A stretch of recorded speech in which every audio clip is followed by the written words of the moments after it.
अस्सलामुअलैकुम, क्या हाल है? देखिए, आज की इस वीडियो लेक्चर में जिन चीज़ों के ऊपर हम बात करने वाले हैं, वो आगे जो हमारा जो नेक्स्ट लेक्चर आ रहा है या टॉपिक पे हम डिस्कशन करने वाले हैं, उसके लिए इंतहाई इम्पोर्टेंट है, ठीक है? तो इसलिए इन चीज़ों को अच्छी तरह समझना है, ठीक है? इससे पहले भी जो वीडियोज़ मैंने बनाई हैं, सब बेसिक्स के ऊपर हम काम कर रहे हैं, ताकि आपका जो बेसिक हो, वो स्ट्रॉन्ग होगा, ठीक है? जितना आपका बेसिक स्ट्रॉन्ग होगा, इसी तरह आप क्या कर सकते हो, आगे जितनी भी चीज़ें आएँगी केमिस्ट्री में, उनको समझने में आपको बहुत ज़्यादा आसानी होगी, ठीक है?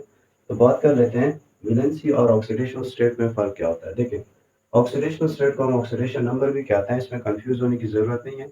कहीं पे अगर आपको ऑक्सीडेशन नंबर आ जाए या ऑक्सीडेशन स्टेट आ जाए, तो दोनों आपके पास क्या है, सेम टर्म है। तो हम पहले वैलेंसी को देख लेते हैं। वैलेंसी को स्टार्ट करने से पहले मैं आपको कुछ एग्ज़ाम्पल से समझाता हूँ, ठीक है?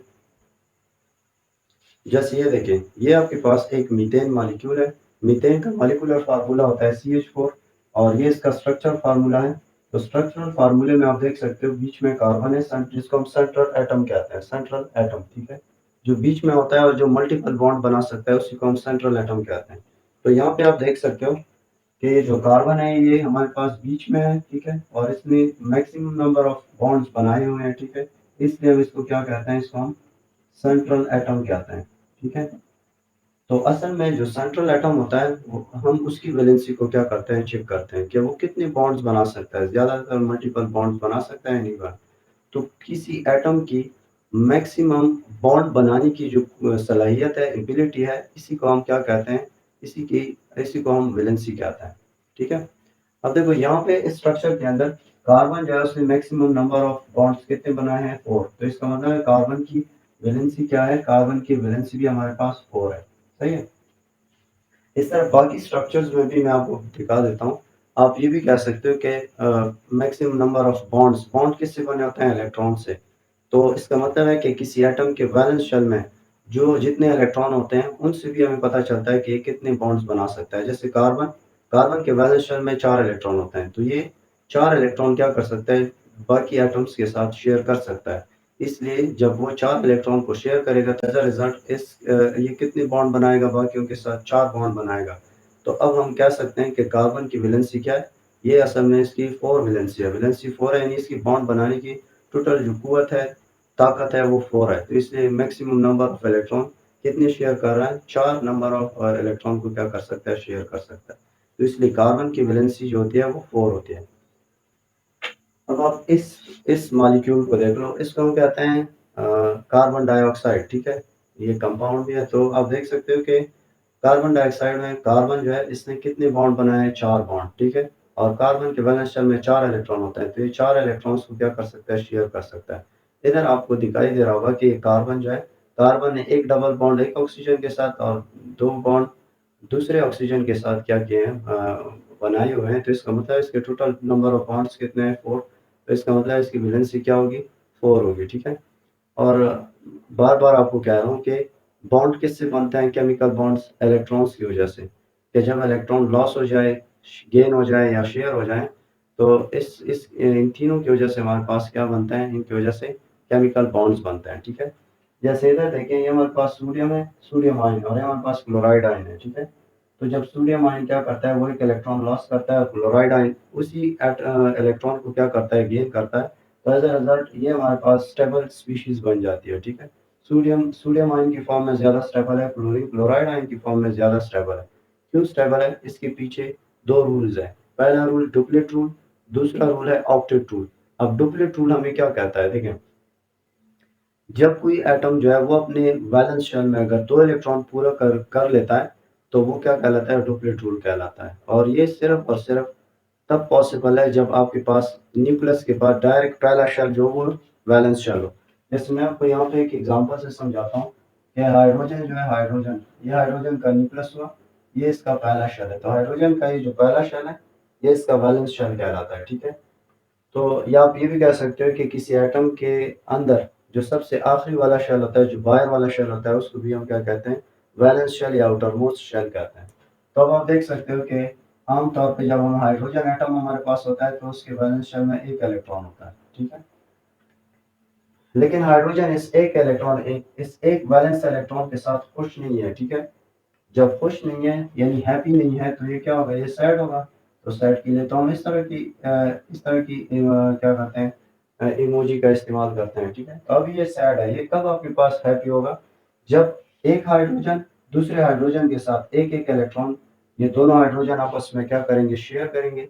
तो शेयरिंग के ज़रिए दोनों हाइड्रोजन के वैलेंस शेल में 2-2 इलेक्ट्रॉन पूरे हो जाएँगे और इन दोनों का जो डुप्लेट रूल होगा वो क्या हो जाएगा, सैटिस्फाइड हो जाएगा। इस तरह हमारे पास ये दोनों हाइड्रोजन क्या हो जाएंगे, दोनों हाइड्रोजन हमारे पास स्टेबल हो जाएंगे। तो इसका मतलब है कि जितने भी हमारे पास कंपाउंड होते हैं, ठीक है, वो आपस में इलेक्ट्रॉन्स को शेयर करते हैं, गेन करते हैं, लॉस करते हैं सिर्फ एक पर्पस के लिए, और वो पर्पस है स्टेबिलिटी, ठीक है।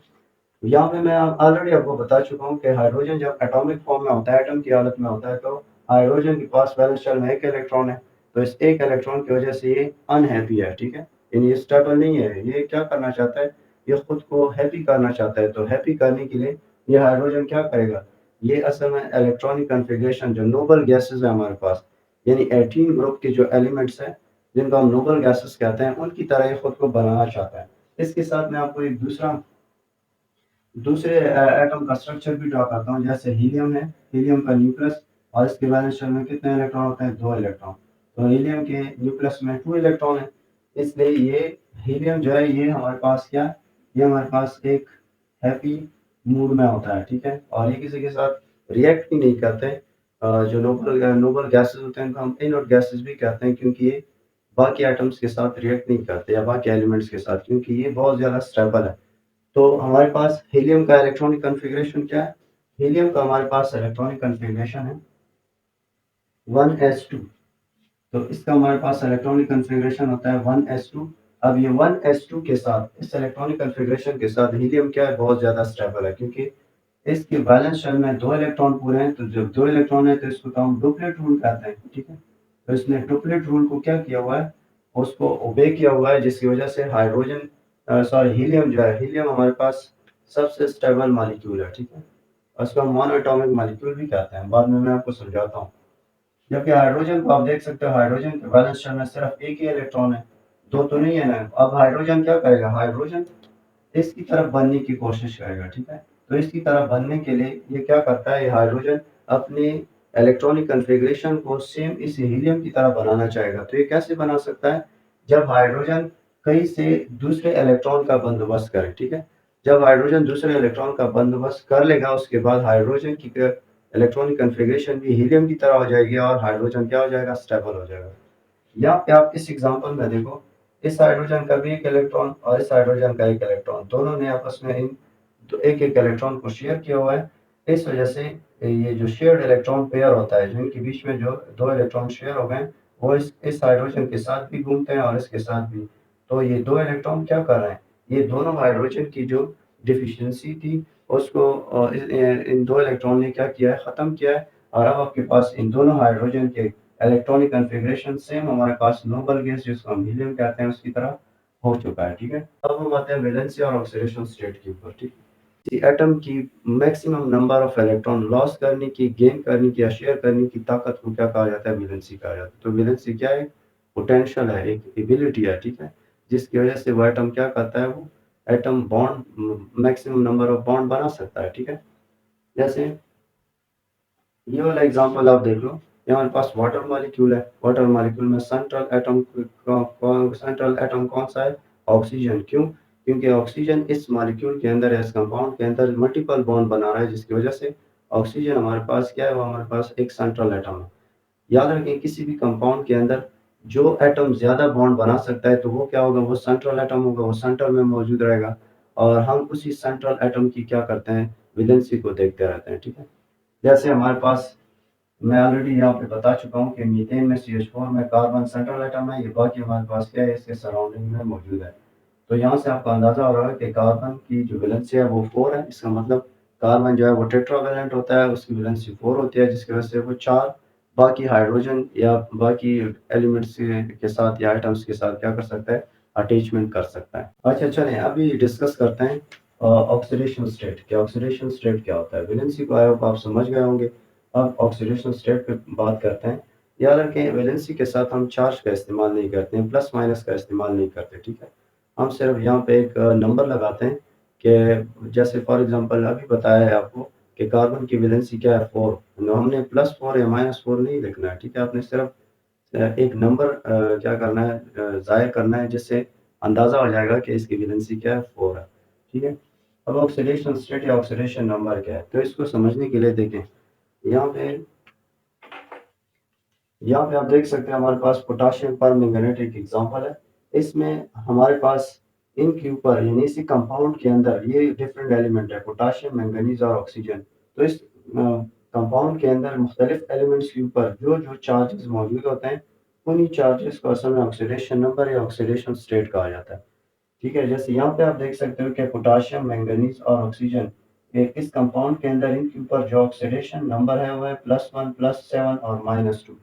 तो ये असल में कंपाउंड के अंदर हम क्या करते हैं किसी एलिमेंट की लॉसिंग, गेनिंग या शेयरिंग ऑफ इलेक्ट्रॉन्स को देखते रहते हैं कि किसी कंपाउंड के अंदर किसी एलिमेंट ने कितने एटम इलेक्ट्रॉन्स जो है लॉस किए हैं, गेन किए हैं या शेयर किए हैं। तो किसी कंपाउंड के अंदर एलिमेंट की इसी लॉसिंग, गेनिंग और शेयरिंग की वजह से जो नंबर है इसके ऊपर आएगा, जो चार्ज इसके ऊपर आएगा, वही चार्ज असल में ऑक्सीडेशन नंबर या ऑक्सीडेशन स्टेट कहलाता है।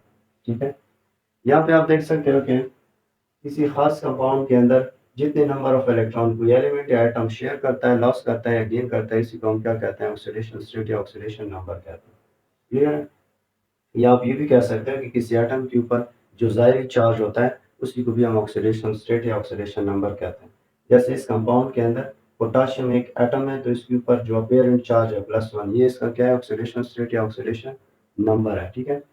अगर आपने क्या करना है, अगर आपको मालूम करना हो किसी कंपाउंड के अंदर कि इस कंपाउंड के अंदर इस फलाना एलिमेंट या एटम के ऊपर क्या ऑक्सीडेशन नंबर होगा, तो उसको फाइंड करने के लिए कुछ रूल्स हैं, उन रूल्स को डिस्कस करेंगे।